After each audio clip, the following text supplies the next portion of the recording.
Eh bien, bonjour à tous. Bonjour.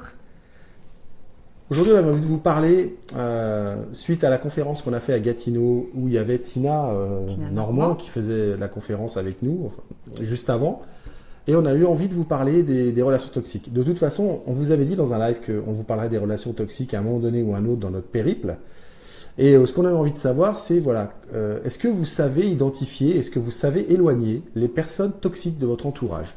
C'est vraiment la question qu'on veut savoir. Donc, on va attendre un petit peu... Ah, c'est la première personne qui est là.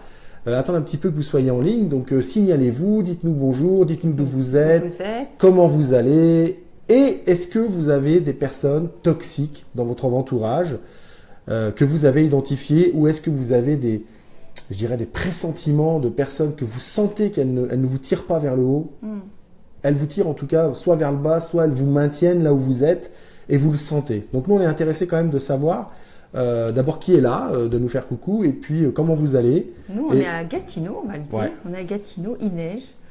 On est hébergé très gentiment chez Tina, justement, Tina Normand. Plus que très gentiment. Elle nous a donné sa chambre. Ouais. Et, vous ne pouvez même pas imaginer la qualité du lit. Et voilà, exactement. Ah, Martine, notre fidèle Martine qui nous a rejointe. Donc, on vous laisse arriver un petit peu. Pour l'instant, il n'y a que 2 personnes. Donc, avant de commencer à s'époumoner, à parler, on va vous laisser un petit peu arriver. On vous répète la question, c'est est-ce que vous avez des personnes toxiques? Bonsoir, Chamina. Des personnes toxiques dans votre entourage. Et est-ce que vous les avez identifiées? Est-ce que vous les ressentez? C'est-à-dire que vous ne savez pas vraiment qui est toxique. Salut Martine. Qui est toxique et qui vous traîne vers le bas ou vous maintient là où vous êtes, vous dit « Ah, tu sais, faut pas rêver. Ah, c'est pas pour toi, ça. T'es bien là où t'es, etc. » Vous savez, des trucs comme ça. Comment est-ce que vous le ressentez, ce truc-là? Parce que souvent, en fait, il y a quelque chose qui nous titille à l'intérieur. On ressent que la personne n'est pas forcément bonne pour nous, qu'il y a quelque chose, mais... On a du mal à être sûr de ça, de l'identifier. On le sent, quoi. Ouais, il y a un truc peut-être pas très à l'aise. Comment ça se passe chez vous? Bonsoir madame. Théa, bonjour Théa Rose. Théa Rose, Théo Iri, je ne sais pas quel est ton prénom, précise-nous ton prénom. Salut à Béa, salut Béa. Salut.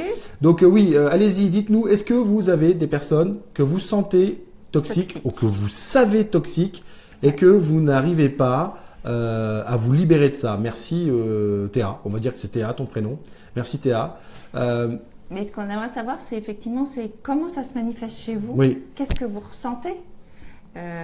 Et éventuellement, après, dans un deuxième temps, on essaiera de voir comment vous faites pour vous en débarrasser. En tout cas, on va vous donner quelques petites astuces déjà pour les détecter. Et puis moi j'aime bien cette théorie de mon ami Laurent Rousseau qui est le fondateur de Leader Zen. Si vous êtes intéressé par des choses en espagnol, il fait des choses en espagnol, il fait des interventions, etc. Donc lui il dit toujours qu'on est la moyenne des 5 personnes que l'on fréquente le plus.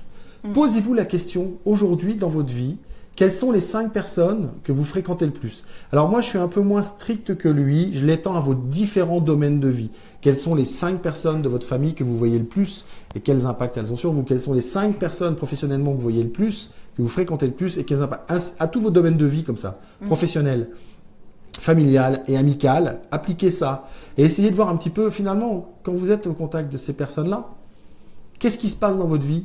Comment vous vous sentez? Moi, je sais que quand je suis en présence de personnes qui me tirent vers le bas ou qui tentent de me convaincre de ne pas faire les choses et tout, j'ai comme un... Vous savez, quand on digère mal, là, je me dis, il y a un truc là. Je ne sais pas toujours quoi tout de suite, mais je sens qu'il y a un truc. Ah, Théa qui nous dit un truc super important, qu'elle est toxique avec elle-même. Peut-être que la personne la plus toxique de votre entourage, pour vous, c'est vous. Il y a de grandes chances. Mais qu'est-ce qui te fait dire ça? Oui, voilà, précise un petit peu. C'est très intéressant ce que tu dis. Si tu as envie de le partager, ça peut aider beaucoup d'autres personnes qui regardent ce live. Comment tu arrives à identifier que tu es toxique pour toi? En fait, c'est intéressant. Ça veut dire quoi? Ouais. Ça veut dire quoi? Effectivement, quand on dit je suis nul, de toute façon je rate tout, j'y arriverai à rien. Vous savez, quand on fait un peu Calimero, c'est sûr qu'on est toxique pour soi parce que on se met dans l'espace, dans notre espace, des choses négatives.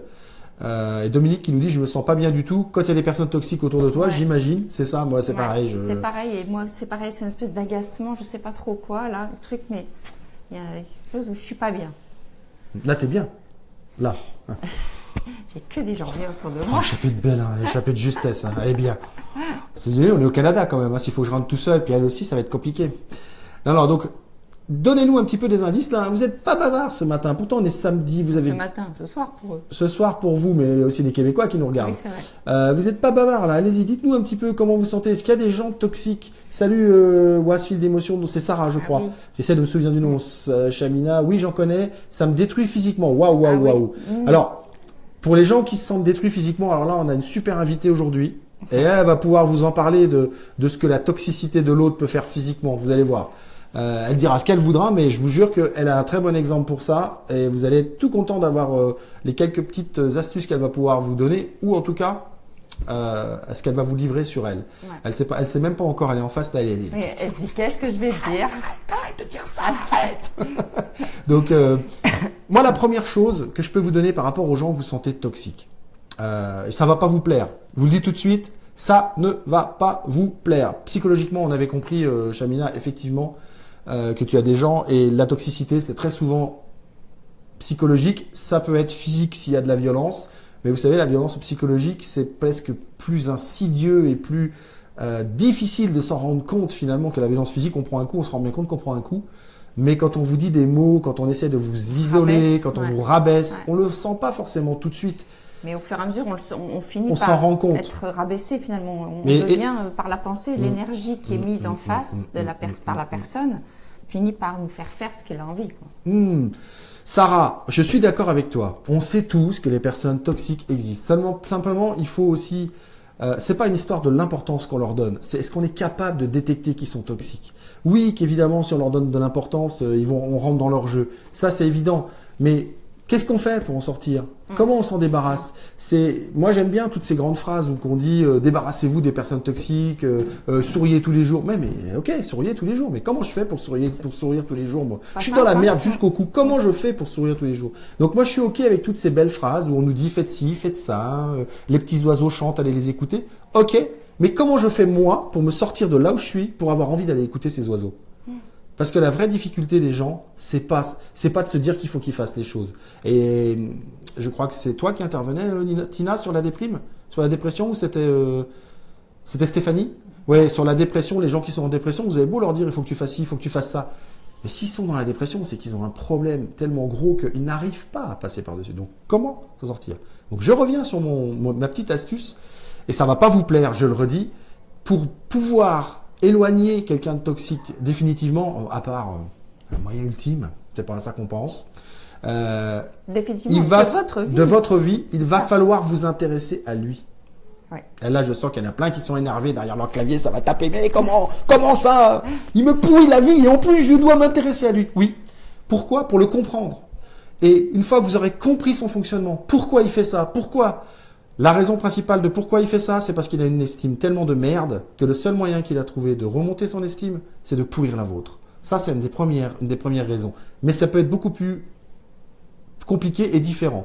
Donc, c'est de vous intéresser à lui, de comprendre son fonctionnement. Et une fois que vous aurez compris son fonctionnement et pourquoi il fait ça, vous allez pouvoir faire face, vous allez pouvoir élaborer une stratégie en quelque sorte. De toute façon, on ne fonctionne qu'avec des stratégies tous les jours pour éloigner cette personne de votre vie.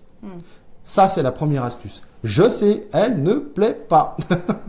C'est trop facile de dire non, mais moi, les gens toxiques, je les vire de ma vie. Bah, ok, vous êtes forts, vous n'avez pas besoin de nous. C'est super. Moi, je parle de ceux qui n'y arrivent pas et qui ont besoin d'un coup de main, qui ont besoin d'un œil extérieur, d'une technique, d'un conseil, d'un outil.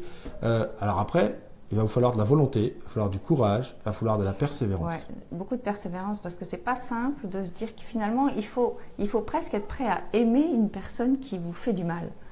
Et c'est difficile à entendre, mais il se trouve que c'est quand même ce qui fonctionne le mieux. En tout cas, ce qui fonctionne le plus radicalement. Parce qu'à un moment donné, c'est comme tout, c'est quand vous arrive un bobo, n'importe quoi, à partir du moment où vous l'identifiez, vous l'acceptez. Et à partir du moment où vous l'acceptez, eh ben, il s'en va plus facilement. Voilà, malheureusement, c'est comme ça que ça fonctionne. Exactement. D'ailleurs, parce que c'est pas plus mal. On ne va pas répondre finalement à la haine par la haine. Il faut répondre par autre chose. Oui, c'est sûr. Alors, moi, j'entends tout ce que vous me dites. Il faut les éviter. Il faut rencontrer des gens cool. D'accord, mais il y a des fois, on rencontre des gens, on ne sait pas qu'ils sont pas cool. Hein. On n'a pas forcément un détecteur de gens toxiques comme ça qui vient. Alors, je dis ça et à la fois, je les détecte assez bien. Je pense et Sandra aussi, mais oui, mais alors, encore une fois, on ne s'adresse pas à ces gens-là. Ouais, et je pense qu'il y a une chose importante, c'est que, et ça non plus, ça va peut-être pas vous plaire, mais vous attirez à vous finalement ce genre de personne et il faut essayer de comprendre, d'identifier pourquoi vous attirez à vous ce genre de personne.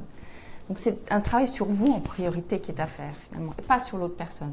Je pense que c'est ça la base de tout, c'est déjà de s'aimer soi-même et d'arriver à identifier pourquoi il y a cette personne en face de nous, pourquoi elle est là en fait, c'est quoi le message? Alors c'est horrible, il y a des fois où vraiment, on n'a vraiment pas envie, on n'a qu'une envie de lui dire mais putain j'en ai rien à faire de ce mec-là, il m'emmerde. Peut-être c'est pas moi, bon, c'est pas moi. Voilà, je pense que malheureusement, il faut y aller par étapes, alors c'est plus long. Mais je pense que c'est ce qui vraiment qui fonctionne le mieux. Et on va leur faire un énorme cadeau. On va leur donner les 3 piliers de l'estime de soi, comment travailler son estime de soi. Le premier pilier, c'est l'amour inconditionnel pour vous. Oui. Le deuxième pilier, c'est l'amour inconditionnel pour vous.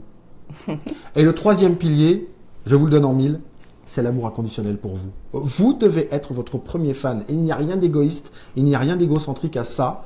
C'est juste que si vous ne vous aimez pas, les gens en face le sentent et ils vont s'engager dans la brèche. C'est écrit ici que vous n'aimez pas, je vous jure, c'est écrit ici. Je m'aime pas, j'arrive pas à m'apprécier, je me donne pas de valeur, j'ai une mauvaise estime. Et l'autre en face, le prédateur, il arrive et il dit là, un petit gâteau pour m'amuser, je vais enfin lui pourrir la vie, lui mettre une estime très basse, ça va être facile, yes. Et la sienne, elle remonte grâce à vous. Donc, rappelez-vous, c'est écrit. Commencez à travailler sur vous, aimez-vous. Salut Brahim, tu dis c'est un live enrichissant. Merci. Travaillez sur vous, apprenez à vous aimer, détectez vos valeurs. Rappelez-vous quand je vous ai demandé votre plus grande qualité, c'est le truc qui vient instantanément. Vous avez tous une plus grande qualité. Appréciez-la, célébrez-la. Hier, on disait à notre amie Tina qu'il fallait qu'elle célèbre tout, même les petites choses. Et il n'y a pas de petites choses en fait. Il n'y a que des réussites et il n'y a que des progrès. Il n'y a pas de petites réussites, il n'y a pas de petits progrès. Il n'y a que des réussites et des progrès. Et ça se vaut de le célébrer. Alors, je ne vous parle pas, loin de moi l'idée de vous faire devenir alcoolique. Je ne vous parle pas de vous descendre une bouteille de champagne à chaque progrès. Il y a plein de moyens de célébrer. Mais il y a des petits moyens que vous pouvez mettre en place. Un rituel, hier, Tina nous en a fait un. Si elle veut, je suis allé d'accord, dans quelques instants, elle va pouvoir vous le refaire. Je ne suis pas sûr. C'est elle qui décide. Voilà, c'est elle qui décide. Là, elle vient de tomber sous le lavabo, donc je pense qu'elle n'est pas d'accord pour le refaire. Donc oui, c'est aimez-vous. Et il me vient un truc quand je vous dis ça. Ne vous prenez pas au sérieux. Restez simple, restez qui vous êtes au fond. N'essayez pas d'être une autre personne, d'être plus que ce que vous... Important. Soyez vous-même et vous allez attirer des gens qui vous ressemblent. Donc si vous attirez...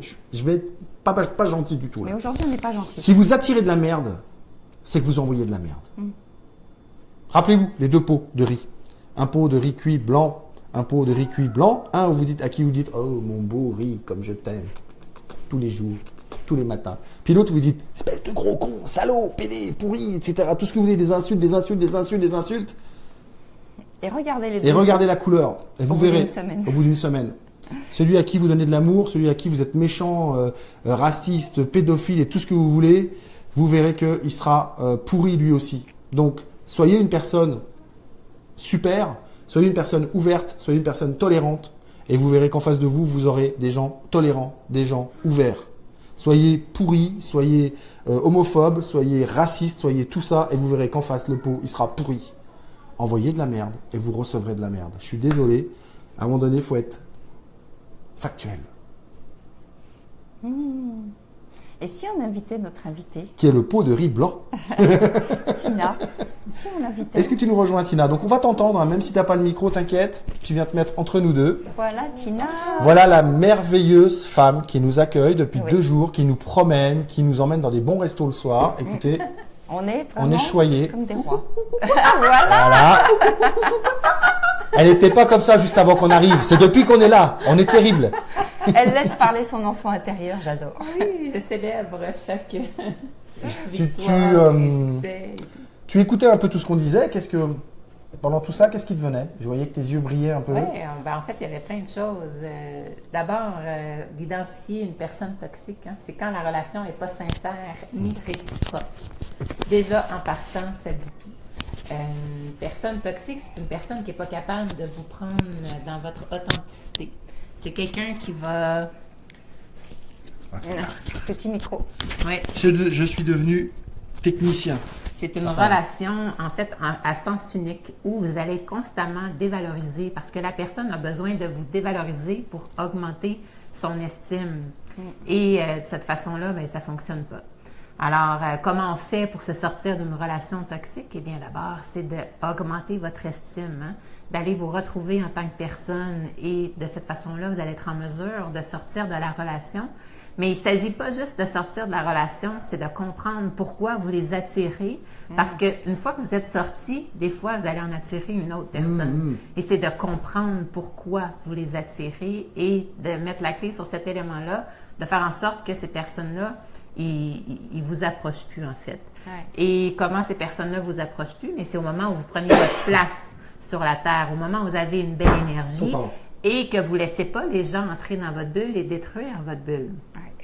Vous laissez entrer les gens dans votre bulle, mais vous les laissez pas la détruire. Exact. On ne peut pas vivre dans sa bulle tout seul, mais c'est fait de veiller à ce qu'ils ne viennent pas entacher cette bulle. Et ce matin, on te disait un truc, on discutait au petit déjeuner, et on t'a fait cette remarque de dire, en fait, il fallait que tu prennes cette dose de méchanceté et de violence, en quelque sorte, pour que tu comprennes qu'il fallait que tu changes quelque chose chez toi.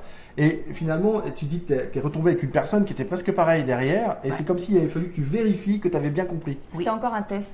C'était un autre test. C'était un test pour valider, en fait, là où j'en étais rendue.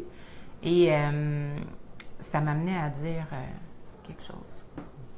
Ah voilà, t'as encore oublié ce que je voulais dire. Ça, c'est un ami à Tina. Elle l'a pas avec elle, mais elle pourrait nous le faire. Qu'est-ce qu'elle dirait à Mal? Ah ben tu vois Tina, tu peux pas faire de live. Ben oui, c'est ça, t'es pas grave. Oui, ça va me revenir. Oui. Non, mais tu d'avoir la bulle, de ne pas laisser rentrer les gens dedans, et je t'ai interrompu là-dessus. Ah oui, c'est ça.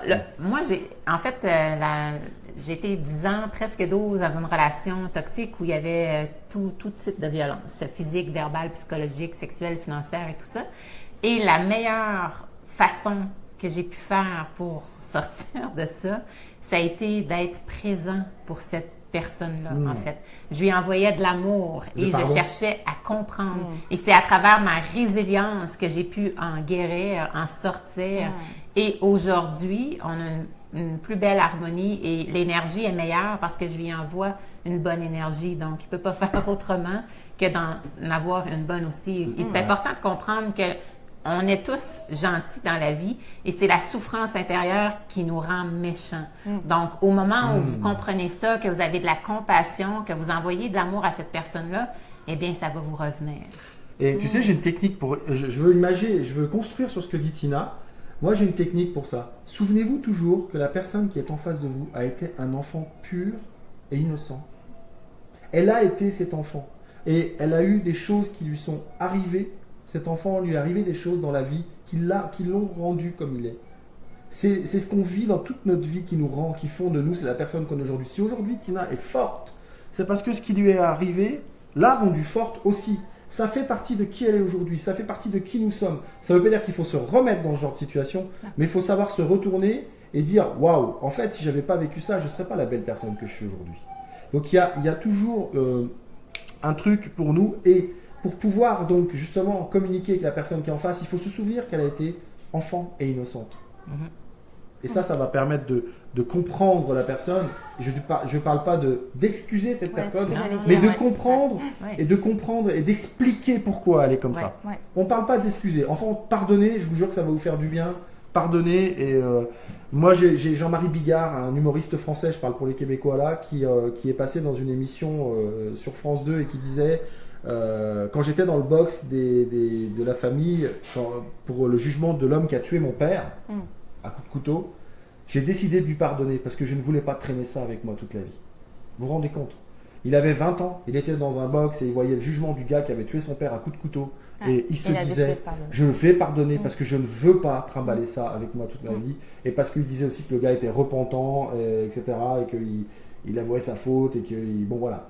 Mais il a pardonné et il s'est empêché de se trimballer ce boulet, et il en avait d'autres, toute sa vie. Et ça, c'est extraordinaire. Parce que ce qui est important dans ce que tu dis, c'est que, effectivement, alors je comprends, il y en a qui vont se dire, mais attendez, mais moi, j'ai pas envie de pardonner à quelqu'un qui m'a fait du mal, etc. Et ça, on le comprend très très bien.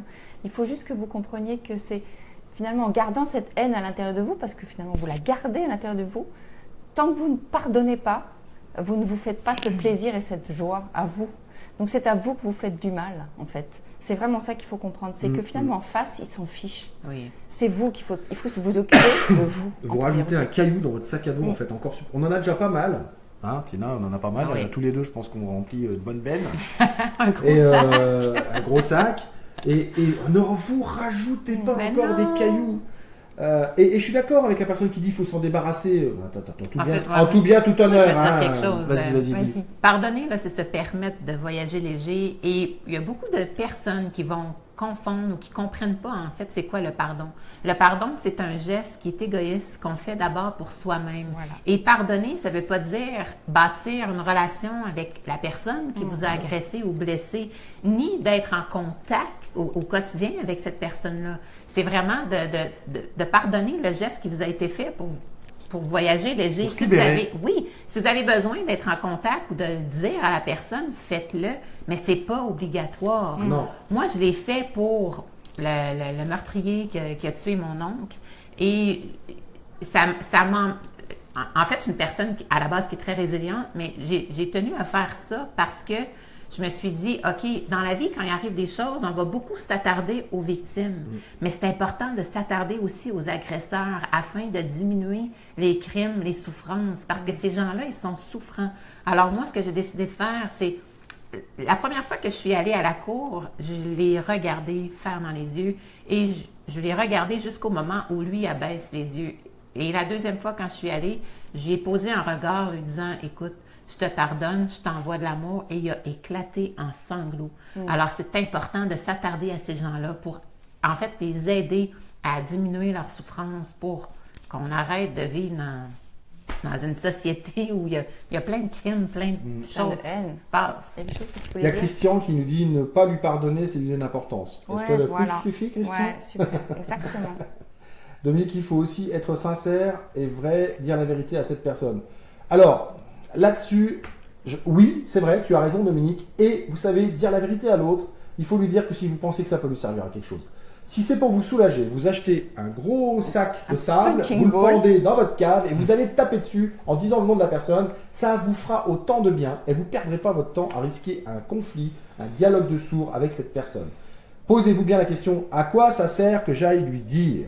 Si ça vous sert à vous uniquement, allez taper dans votre sac de sable. Si vous pensez que cette personne est réceptive et qu'elle peut comprendre et que ça peut lui permettre de changer, et c'est ça que vous voulez, allez lui dire.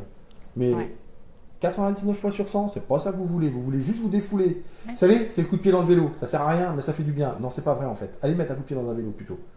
Ça vous évitera de vous prendre la tête avec cette personne, de vous dire ah voilà, il veut pas comprendre, ah voilà, il n'entend pas, ah voilà, c'est pas de ma faute, ah voilà, j'essaye d'être gentil, Et vous voyez, le truc que ça met en place, ça va le faire que ressasser et ça vous servira à rien. Allez taper dans un sac. En fait, il ne faut pas répondre à une personne comme ça, il ne faut pas répondre sur le même niveau d'énergie. Parce que la personne n'est souvent pas prête, n'est pas rendue là où vous êtes rendu, vous. Il faut changer le niveau d'énergie. Oui, exact. Il y a Chamina qui me dit quelque chose. Tu as raison, Tina, mais malgré l'amour et l'attention, ça ne change pas. Je sais que cette personne peut être bonne, mais comment faire changer les choses ? On ne peut pas changer les gens malgré eux. C'est toi qui dois changer. Voilà, et on a répondu. La réponse est faite. Tu changes, quelqu'un qui ne veut pas changer ne changera pas. Anne qui nous dit voilà ce que j'avais écrit sur mon mur suite aux tristes événements de Québec. La haine n'est que la réponse insensée. Peut-être il manque quelque chose, je ne sais pas. On ira voir ça. Christian qui dit une fois qu'on a identifié la personne toxique au travail, dans son couple ou dans ses cercles d'amis, on parvient à anticiper ses réactions. Oui, mais il faut la comprendre. Je suis d'accord avec toi, Christian, à 100%. C'est pour ça qu'il faut s'intéresser à elle, parce qu'il faut la comprendre et savoir un petit peu comment contrer, anticiper. Alors, ce qui peut être aussi fatigant, à un moment donné, il faut aussi être capable de lui dire écoute, moi je ne veux plus avoir aucune relation avec toi. Non, parce que là, vous allez. Vous épuisez. Vous pourrissez votre quotidien. Il faut savoir faire le tri et s'éloigner. L'énergie. Vous tirer vers le haut, justement, et non vers le bas. D'abord, on s'allège et puis après, on se tire vers le haut. Il faut savoir sélectionner. Donc après, en termes d'identifier, il faut identifier le style de votre personne toxique. Il va y avoir les critiqueurs, il va y avoir les compétiteurs, il va y avoir le blasé, il va y avoir le manipulateur. Alors, on va pas parler d'eux parce que eux c'est des malades. C'est une maladie, c'est une vraie maladie. C'est intense. C'est pas avec du coaching qu'on va régler le problème. Mais le manipulateur, il y a un petit niveau de manipulateur. C'est celui qui va réussir à vous faire ce qu'il veut que vous fassiez. Donc c'est pareil, il faut arriver à lui poser des questions, à vous intéresser à lui pour comprendre comment il fonctionne. Puis si vous voulez bien voir la réalité ensemble, parce que se faire avoir comme une dinde, c'est jamais agréable. Surtout quand on en aperçoit. On s'aperçoit qu'on se fait avoir sans arrêt. Donc il faut déjà que vous acceptiez que vous faites avoir. Vous acceptiez qu'il vous roule dans la farine. Vous acceptiez qu'il profite de vous. Que vous constatiez que c'est vrai. Une fois que vous l'avez accepté, vous pouvez décider maintenant, c'est fini. Je ne veux plus. Donc il va falloir aller au conflit. Il va falloir lui dire non. Et il va falloir lui expliquer pourquoi vous dites non. Parce que je me rends compte que depuis des semaines, tu me promets des choses et tu ne me les donnes pas. Donc à partir d'aujourd'hui, je ne te demande plus rien et je ne veux plus avoir affaire sur ce sujet avec toi. Il va falloir être ferme. Pas méchant, ferme. Ferme, ça veut dire qu'on voit que vous avez décidé et que c'est fini. Ça ne veut pas dire que vous êtes méchant, ça veut dire que vous êtes véhément, ça ne veut pas dire que vous l'insultez. Non, vous êtes ferme. Et voilà. On prend sa place, on se tient debout. C'est ça. On dit ce qu'on a à dire. Voilà. On est vrai, on est direct. Exactement. Voilà. Entraînez-vous avec des gens qui sont peut-être déjà pas trop forts dans le truc, puis après vous allez voir la personne. Et c'est vraiment aussi la façon dont vous allez le dire qui va être importante avec ces personnes toxiques. N'allez pas au frontal, ça ne marchera pas. Le frontal, ça ne marche pas. Corne contre corne. Exactement, ça ne marche pas. Ça va vous énerver encore plus, ça va l'énerver encore plus. Il va prendre un malin plaisir. Mur contre mur, ça sert à rien. Non. C'est vraiment la façon de dire. Écoutez, si vous avez encore des questions sur tout ça, on viendra y répondre comme d'habitude. Est-ce qu'il y a des choses il y a tout à fait. Bon, donc d'accord avec nous, super. On vous souhaite une excellente soirée pour les Européens. Une bonne après-midi pour les Québécois. Et puis nous, on va se retrouver soit demain, soit après-demain. On essaye de faire un live le plus souvent possible, mais on ne peut pas toujours. En fonction des voyages, parce qu'on se déplace pas mal là, en ce moment, donc on fait voyage, comme on peut. Des heures de réveil. Ah oui, c'est ça. Aussi. Alors on se laisse sur une petite grimace. Une grimace de singe. Allez, une grimace. Voilà, ne vous prenez pas au sérieux. Et rappelez-vous, vous pouvez retrouver toutes nos vidéos sur YouTube, vous pouvez aimer la page Facebook, vous pouvez aller voir ce que fait Tina, c'est génial. Oui. Elle a écrit un livre Tina aussi, Normand. vous pouvez lui commander. On vous embrasse tous. De Saint-Tropez, Christian, merci. Et puis rappelez-vous, vous avez le passeport sublime, le lien est au-dessus de la vidéo. Téléchargez-le, remplissez-le, servez-vous-en comme d'un GPS pour votre estime. Et on vous dit à bientôt. Très vite. Ciao.